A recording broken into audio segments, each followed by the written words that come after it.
While continuing our focus on the fight against corruption, Dr. Adetokundo Pearse joins us next. He's a senior lecturer, Department of English, University of Lagos. He's also a PDP chieftain. Thank you for coming on this morning. Good morning. Well, many have said that we're making progress in our fight against corruption, given what they've seen and what they hear. Shocked some of them are.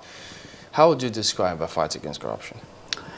Well, I think in this new year, first and foremost, I want to commend the President for allowing us to express our views and not clamping up on the media.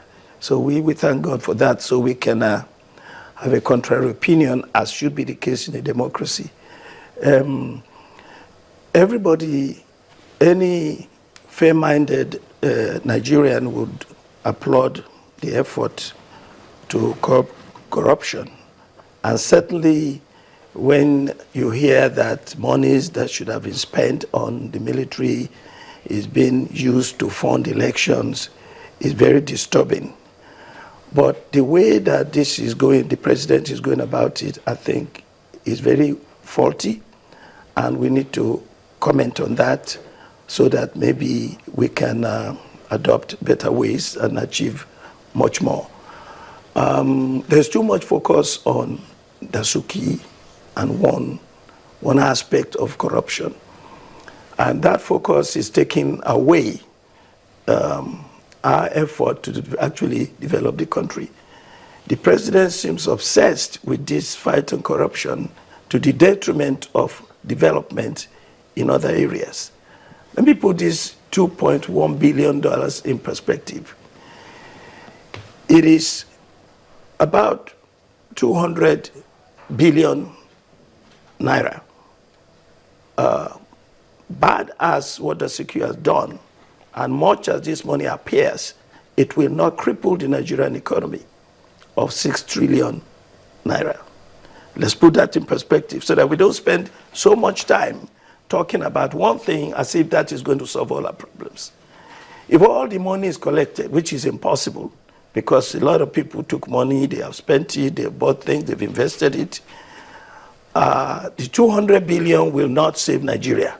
So the attitude, the policy of pursuing criminals who are alleged to be criminals is okay, but let's put it in perspective. So far of the 200 billion, this government has succeeded at the maximum in collecting 15 billion. So when are we going to stop this and look at other areas? We need to focus more on policy rather than pursuing this issue. Let me understand what you're saying. You're saying even if you collect all the money, it will not save Nigeria. Does that mean that you are, downplaying the essence of us going after all those who have plundered the resources of this country? Well, all I'm saying is that Dasuki is not the only one that could be alleged to have been guilty of misappropriation of funds. And therefore, we shouldn't spend all our time. I'm saying that we should do more than one thing at a time.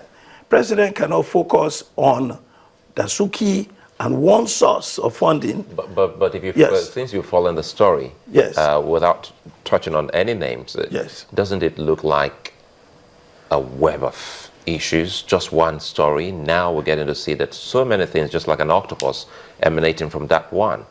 So when you say it's just a focus on one, it looks like a focus on 100. This is the problem with this country. And this is why our development has been so slow. I heard the comments from you earlier that we fought corruption before.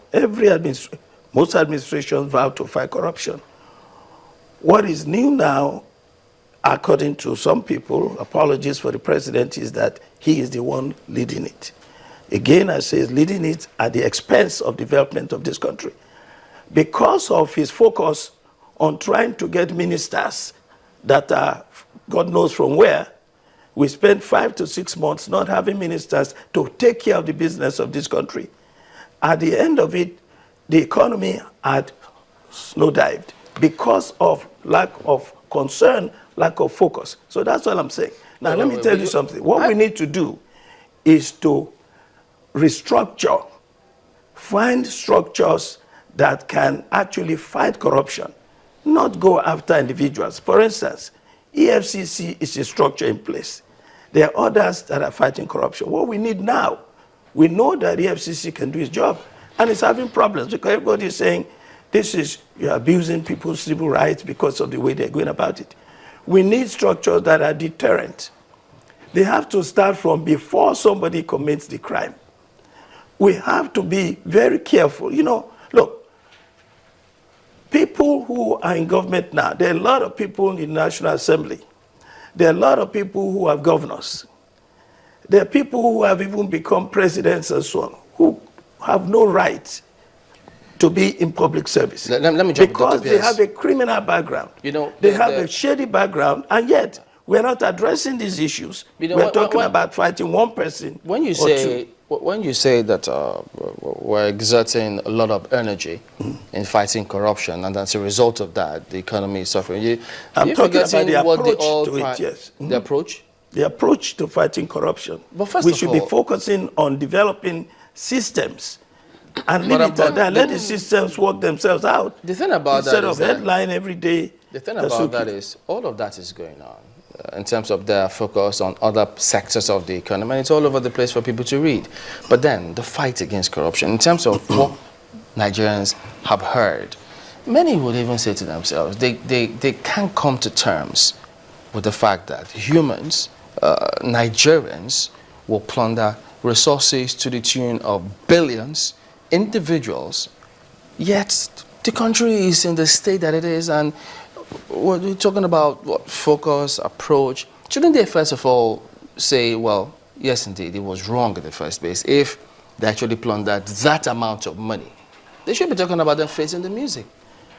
No doubt about it. That's the first thing I said, that nobody will oppose the president's attempt to fight corruption, but it should not be done at the detriment of the progress of the country. It is not the money that Asuki stole that has led the Naira now to fall to 300 plus against the dollar. That's an allegation anyway, so that we can correct that. Mr. Adetokundo, Pearse, you've talked about how, you know, first of all, some people will disagree with your calculations about $2.1 billion translating to just 200 billion naira. 400 billion. Exactly. It's even way above 400 billion if we're to go with today's currency. Yeah, but we're talking about which is a 400 sizable amount. I mean, it's a humongous amount of monies, and we cannot even begin to estimate if truly what we're hearing is true. We cannot begin to estimate the number of lives that was lost or that were lost as a result of our complacence on purchasing arms for our military to execute this war, as it were. And some people say that it's almost equivalent to terrorism. Do you agree with them? Do you agree that it is that grievous? Again, we need to just put this in perspective. That's all I'm saying. That's the perspective 400 billion naira. It's a lot of money. It's a lot of money, but it will not cripple the Nigerian economy. Is that the reason why it wouldn't cripple the Nigerian economy in a state, in a country where now the price of oil is way below $30 per barrel, and we're nearly on our knees because our forex is taking a nosedive? Do you know how much money was embezzled in the First Republic? And in the Second Republic? So we are saying we should not allow... The First Republic, it's way... Now, we're talking about if this country had saved, I mean, perhaps for the rainy day, perhaps we will not be where we are right now. Our reserves if we are saved what? We're just about... The 400 billion? Just a moment. I thought it was supposed to be used to buy arms. Just a moment, Mr. Adetokundo, Pearse. In the time, people recall that, I mean, when Obasanjo left power in 2007 or so, the reserves are about 68 billion naira. Right now, our reserves are way below $30 billion. The reserves was over $60 billion. Now they're way below 30. We're talking about reserves taking a dip of over $30 billion in how many years? And this is at a time when the price of oil was going up. Shouldn't we ask ourselves questions as to how we got to this state? We should. And the point I'm making is we should. And we should look at so many angles to what caused it. And we should not be focusing on one individual and one source. So this is that's all I'm saying. This is one battle that has been. This is just one investigation. They're investigating, you know, the purchase of arms in the previous. I mean, that is what we're told. We cannot spend all our time you have talked looking about, at one. You have talked about. You know what happened with the reserve you're talking about? It was. I remember the finance minister at the time saying, "We need to save money. We need to cut back." So many things, the National Assembly opposed it, and so now we are in this debt. But look at other issues. Our debt profile under Jonathan was 900 billion. What is it now? 1.8 trillion and counting. Just allow me to comment now, Dr. Pearse. I think we're looking at it quite differently.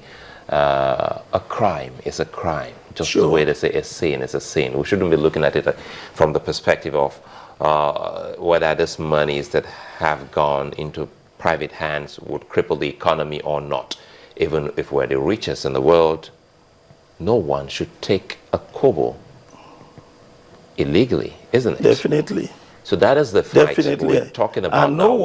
Whether the savings or whatever has been depleted, some individuals and Nigerians have taken Nigerians' money, the country's money, illegally. And we're finding and looking for those monies. Sure. We're doing the right thing by doing that. So now, we must go all out and look for it. Sure.